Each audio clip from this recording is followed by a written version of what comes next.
My friends left me out of their wedding, sent a last-minute invite to cover their tracks, and now they're making me look like the bad guy for not showing up. My friend Greg, 28 male, in my circle of friends met Shannon, 28 female, about 5 years ago and they immediately hit it off. Everybody instantly fell in love with Shannon because she's friendly and really fun to hang out with.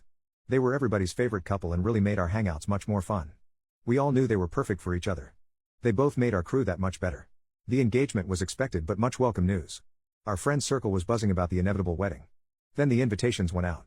You know those save-the-date magnets that people send out? Well, it really sucked seeing them on everybody else's fridge when I visited friends knowing I didn't get one and wasn't invited. Feeling left out really sucks. But it gets worse. I completely understand how stressful wedding planning is and I believe nobody should feel that they have to invite people they don't want to their wedding. It's their day and their ceremony and they shouldn't have to have people there who they don't want there. I didn't cause a fuss or express to anyone that I was hurt that I felt excluded from the wedding and by extension, excluded from the group. I didn't want to be looked on in an even worse way that I feel I was apparently being looked at. But one friend actually stood up for me.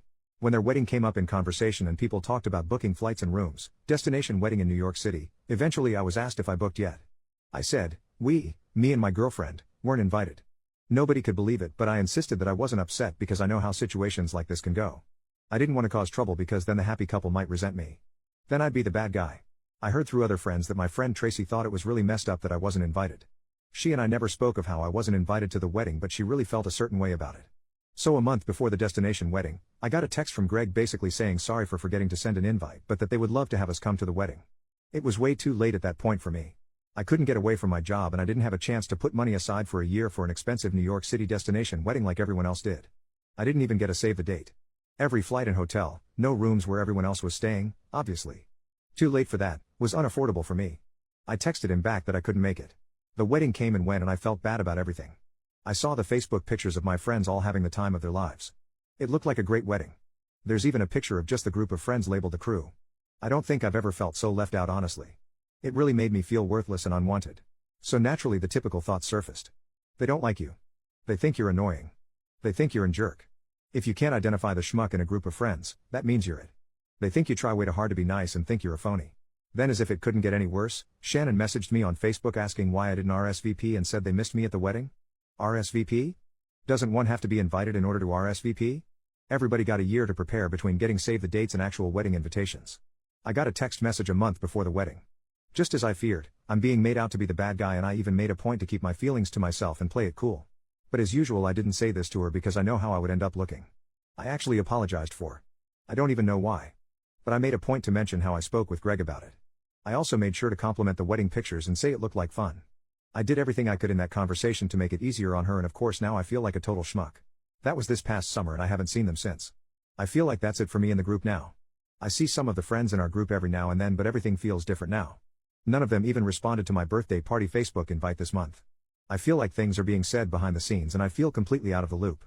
It felt like a passive-aggressive message that maybe Greg and Shannon never actually liked me. My fiancée gets along great with Shannon and she's just confused. Seeing her confusion just makes my heart break even more because she's a sweetheart who's never offended anybody in her life. I wish I could break it to her that I'm just the guy in the group that Greg and Shannon think sucks but I don't know how and I feel like a complete loser who deserves this. I'll always appreciate Tracy for sticking up for me. She may never know how awesome it feels hearing about how she told everybody it was messed up that I was left out. I haven't even spoken to her about how the whole thing made me feel, or anybody for that matter. Reddit, you are the first to hear about it, because I didn't want it to appear like I am making a stink and become even more disliked. This whole thing just freaking sucks. I feel like I don't have friends anymore. And to make it worse, soon I'll have a wedding of my own and I'm afraid I won't have any friends there, except for Tracy of course. How am I supposed to handle who I invite so it doesn't seem like I'm leaving people out for petty revenge?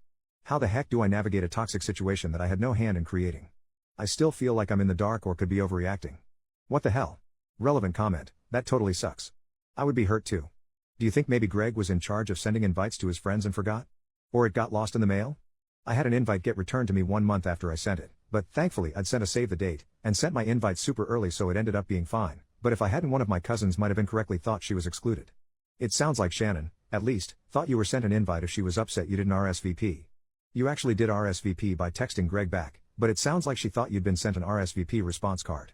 OP, yeah it could just be a simple misunderstanding but word seemed to get around early that I didn't get a save the date and even later didn't get an invite either. Tracy especially seemed to make sure everybody was aware that she wasn't happy about my exclusion. The other friends I spoke to didn't even suggest that it could have been a mistake, almost like they knew something I didn't but didn't feel comfortable saying it. Only one person even spoke up on my behalf. Mini update 3 days later, I took everyone's advice and brought it up with Tracy. She just confirmed that Shannon was full of crap when she asked me why she didn't get my RSVP and wanted to absolve herself of guilt.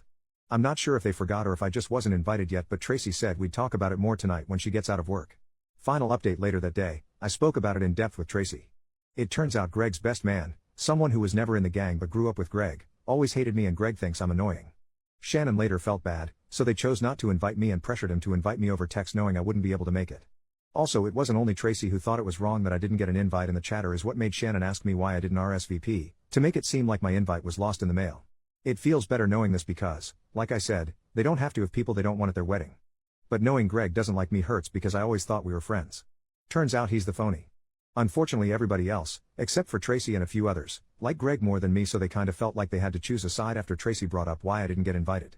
Lots of people are feeling guilty about this, apparently. They still felt like they had to choose a side for whatever reason. Probably because most of them went to high school with Greg. Oh well. That's life. Thanks for the advice about being more assertive. Those of you polite about it were very helpful. Thanks. Relevant comments. Commenter number 1. Yeah, you don't need those two-faced jerks in your life. Congratulations on finding out before they borrowed money from you. When they get divorced, you can reach out to Greg and tell him that he deserves it. OP, it's funny you bring up borrowing money because they're the type who always want to split the check when they order the most expensive crap and always say, I'll get you back. And I don't trust Venmo. I'll just give you cash when I go to the ATM, and then they never do. On the plus side, I don't have to pay for part of their steak and lobster dinners anymore. Commenter number 2, will you invite Greg, Shannon and the best man to his wedding? OP, nah, I don't think it would be right to force anybody to choose sides because that feels inappropriate to do to friends. I think everybody who stood up for me gets an invite. Greg can have his best man and be the cynical bastards they are together. Honestly, nobody really likes the best man all that much because he's always acted like an obnoxious jerk when he's been around us. They can have each other. Commenter number 3, in this situation you aren't the bad guy from my perspective, and to be honest, a destination wedding is a jerk move on your friend's part. The sheer inconvenience of one is like jerk move supreme, especially the fact they chose NYC, what the heck. Plus some people turn into assholes after marriage, and statistically speaking, your married male friend is going to be spending much time with his wife now than his friends. In some ways marriage is like high school, you go to it with your friends for a little while, then you start to drift away from another by barely communicating. OP, Shannon is from up there and she wanted to be closer to her family. Yeah, it turns out they didn't want me there and felt pressured once some of my friends realized. I guess it was easier to make the decision when it was just the two of them, and they lost confidence in the choice when people found out.